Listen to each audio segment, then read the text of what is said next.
Hey everyone, it's Mariana, and we have a lot to talk about with this episode of Game of Thrones. Amazing episode, one of the best in the entire series. Definitely the best of this season so far. We'll see how episode 10 goes, but I'm thinking this is going to be the best one of season 6, and definitely an episode that lived up to the hype for me. As always, please make sure you're caught up on the show before watching the rest of this video because there will be spoilers. So season 6, episode 9, Battle of the Bastards. I don't think I've ever been this stressed while watching a TV show episode. So many great moments in this one, but I am going to talk about everything that happened at Meereen first, and then I will get into the battle for Winterfell. So at Meereen, the siege continues. We see Daenerys talking to Tyrion, who is trying to talk his way out of this because it is not the best situation. Daenerys returned home and her city is pretty much at war,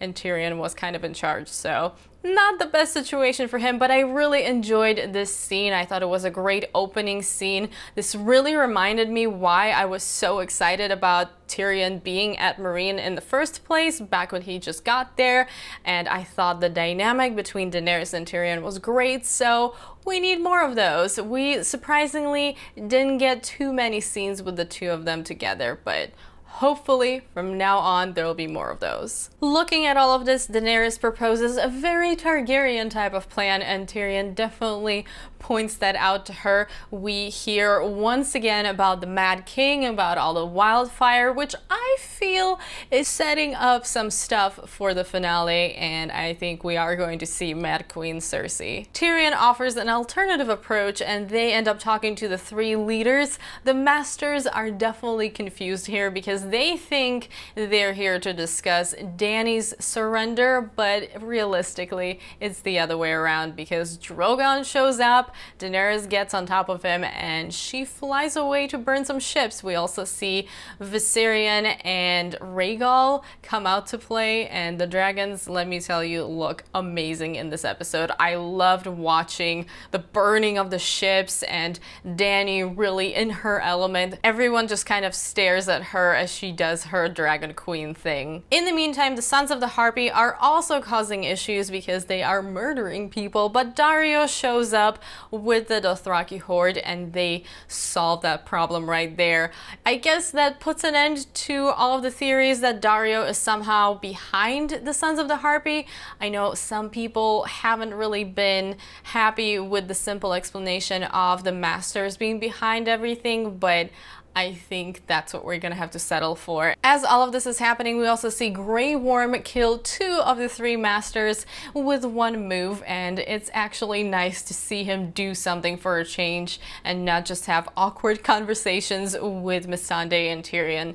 Later, Yara and Theon show up. They brought 100 ships, and in exchange, they want Dany's support for Yara's claim to the Salt Throne. I loved the exchange between Daenerys and Yara in this scene because they definitely understand each other and there is some respect going on there instantly. They also tell her about Euron's plan, which is obviously not going to work out for him anymore. Daenerys just kind of laughs at that. She also says, "I imagine your offer is free of any marriage demands," and Yara responds with, "I'd never demand, but I'm up for anything really." Oh yeah? I would really like to see that. In the end, they do come to an agreement. Daenerys wants the Greyjoys to support her claim as Queen of the Seven Kingdoms, and she wants them to stop reaving and doing the thing that the Greyjoys do, which Yara isn't super excited about in the beginning, but they agree. I'm very excited about this team up, and I'm excited to see Daenerys finally make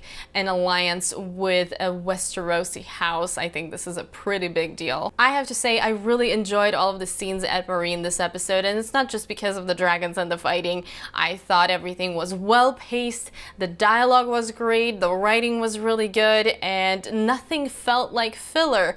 Where was this kind of writing for most of the Meereen scenes in this season? I have no idea, but I'm glad to see this finally be interesting.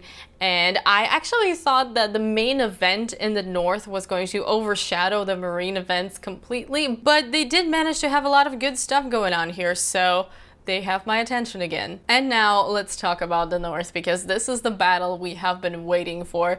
In the beginning, we see Jon, Sansa, and Ramsay have an exchange before the battle. Lyanna Mormont is here, of course, because she's a badass. I really hope to see more of her in the future. We haven't seen Ramsay in a while, but the moment he opens his mouth, we are immediately reminded of how big of a shit he is. Jon actually offers to settle this the old way, just Jon versus Ramsay, but of course Ramsay is not going to accept that. He doesn't know if he's going to beat Jon, but he does know, or at least he thinks, that his army can beat Jon's army. I did love that Jon actually managed to get under Ramsay's skin a little bit here by saying, "Will your men want to fight for you when they hear you wouldn't fight for them?" Later, the plans for the battle are being finalized, and when Jon and Sansa are left alone, Sansa implies that she may have some insight as far as Ramsay goes because she knows him well. However, when Jon asks her for a suggestion, she doesn't really have much to say other than they're not going to get Rickon back, which is true, sadly, and that Jon shouldn't do what Ramsay wants him to do, which is a bit obvious, and Jon points that out. I don't really know why she wanted to be asked for an opinion. She had so many opportunities to speak up, to tell him about the Baelish and Knights of the Vale situation, which she kind of decided to take on her own. She says, "If you'd asked for my advice earlier, I would have told you not to attack Winterfell until we had larger numbers." And she still does not tell him about Peter Baelish and Knights of the Vale. She doesn't tell him she wrote to him. She doesn't tell him it's a possibility. She had so many opportunities to tell Jon about what's going on, and for some reason she wanted to be asked specifically. I'm not sure what happened here. I was pretty frustrated with Sansa here, and you guys know I actually really like Sansa as a character, but I feel like if she gave him the information that she had, they probably wouldn't have lost that many people because they would have been able to time things better. I was really frustrated with Sansa here. After that, we see Tormund and Davos taking a walk. We find out that Davos likes to walk before battles, doesn't really like to sleep.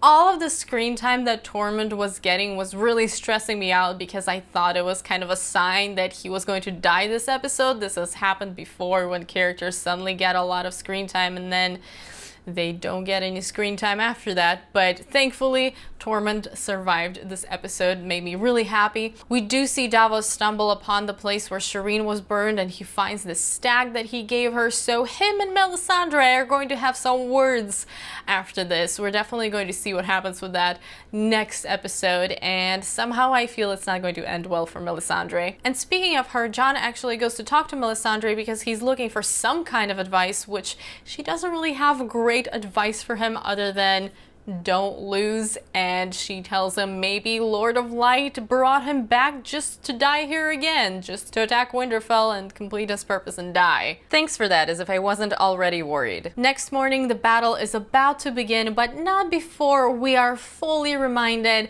of what a lovely person Ramsay Bolton actually is. He brings Rickon with him, and sadly, Rickon dies. I was expecting this, but it was definitely a very sad moment because for a second there, everybody thinks that Rickon is going to be okay, and he's released when you think that he's going to get stabbed, and he's told to run to Jon. And as Rickon and Jon are rushing to each other, Ramsay is just casually shooting arrows and purposefully missing because, of course, he wants to hit Rickon with an arrow right before he makes it to Jon, and also when Jon is in range of his archers. Ugh. I guess Jon should have taken Sansa's advice here because she warned him about not falling for Ramsay's games, and yet Jon did exactly what Ramsay wanted him to do. He, of course, got angry because his brother got shot in front of him. That was not okay. And I also think it was interesting how this scene kind of paralleled what happened to Shireen last season. Both of these kids are pretty innocent and they are born into these important families but really end up being collateral damage to motivate one or the other side, and that is really, really sad. It was also extra heartbreaking to see Rickon not only get shot once, but as the actual battle begins, we see him get impaled by these arrows again and again, and that was just extra stabs to the heart from Game of Thrones. Thanks for that. The battle itself was fantastic. From the opening shots to the end, we see Jon standing there as the horses charge, which is a beautiful shot, but also really, really stressful. On one hand, I knew that he probably wasn't going to get killed in the beginning of the battle because that would be pretty lame, and I feel like if your leader gets killed, it's kind of over. But at the same time, it was definitely stressful, and I have no idea how he didn't get trampled in that situation. The whole battle is shot so well, and I don't know if I've ever seen, I definitely haven't seen a proper medieval battle on TV, but I don't really know how many movies do this right, because this was really impressive. I also found it really interesting that Jon was there with his men in the fray fighting. He's covered in blood, he's covered in dirt, and Ramsay is just on the hill watching things happen, giving orders. Tells you about how brave that guy is. Eventually, Jon's men get surrounded. One rips through some people. Literally, there are some graphic shots in this scene, let me tell you, but that's kind of expected from Game of Thrones. Things get pretty bad there because Tormund looks like he's getting his ass kicked, but he does kill Jon Umber, small Jon Umber at the end. Jon Snow looks like he's about to get trampled for real this time, but he rises from this crowd of people, and kind of mirroring the shot with Daenerys from this season 3 finale. It was an amazing fight. I have no words. The cinematography, the music, the sound effects, everything. It was so well paced, so well done. It was gritty, it was realistic.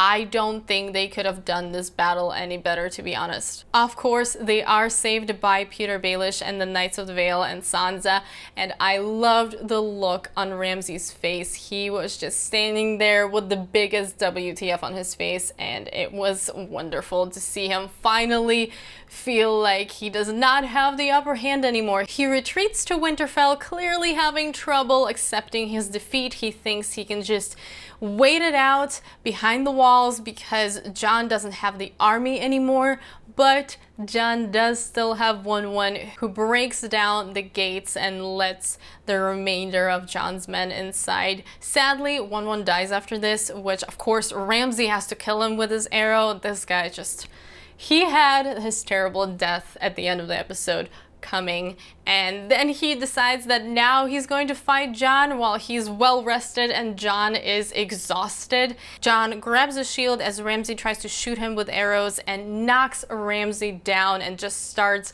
beating the shit out of him. It's a pretty brutal scene because you really see a very kind of animalistic side to Jon. He's not his normal, honorable self. He hates this freaking guy, and the only reason he stops and doesn't murder him there and then is because he sees Sansa and he decides that she should have the honor of killing this motherfucker. By the way, I loved the moment of the Bolton banners finally being taken down and the Stark banner being put back up. No music, just the Stark banner, because the Starks are back at Winterfell. And finally, at the end, Ramsay wakes up in the cell, tied up, beat up, and Sansa is just standing there watching him. He tells her, "You can't kill me, I'm part of you." And she pretty much tells him he is nothing now because his name and his house and his words and any memory of him will disappear, which is very satisfying. And then we see Ramsay's hounds enter, which pretty much is the most appropriate way for him to die at this point. Ramsay thinks his hounds are not going to attack him because he is their master, but Sansa reminds him that he has not fed them in 7 days, so they are starving, which I'm not sure how she knows that, because if you rewatch the episode, you will see that she actually leaves before Ramsay says that he hasn't fed his hounds in 7 days. So I guess someone shared that information with her. I think they missed that one, but whatever. The scene is great, so I'm not going to spend too much time picking at it. Basically, Karma is a bitch to Ramsay because he gets eaten by his own hounds and Sansa walks away smirking. And in that moment, ironically, Ramsay is definitely part of her because she enjoys that murder even though Ramsay had it coming and he deserved it. It's kind of ironic and it's kind of sad that in this world, in any world really, to defeat a monster, you kind of have to become a monster yourself, and you can definitely see that in Sansa in that moment, and she will never be the same innocent girl ever again. I don't really think I need to tell you anything else about how much I loved this episode and how satisfying it was to see Ramsay finally bite the dust, and I can definitely see why this episode was submitted for all these multiple Emmys, and I hope they win some awards for this because it's a very deserving episode. It's one of the best of the series, like I said. The season finale definitely has some really large shoes to fill now, but with the 69 minutes runtime, I think they have some great surprises and some great moments for us in that finale. I definitely have some things that I would like to see, specifically some wildfire and some Mad Queen Cersei and some White Walkers, because we haven't really seen much of them this season. I would love to see a flashback or two from Bran, maybe some confirmation finally of R plus L equals J, though I feel like they may save that for next season. And also, of course, the continuation of what happens at Winterfell, because they need to plan their next move.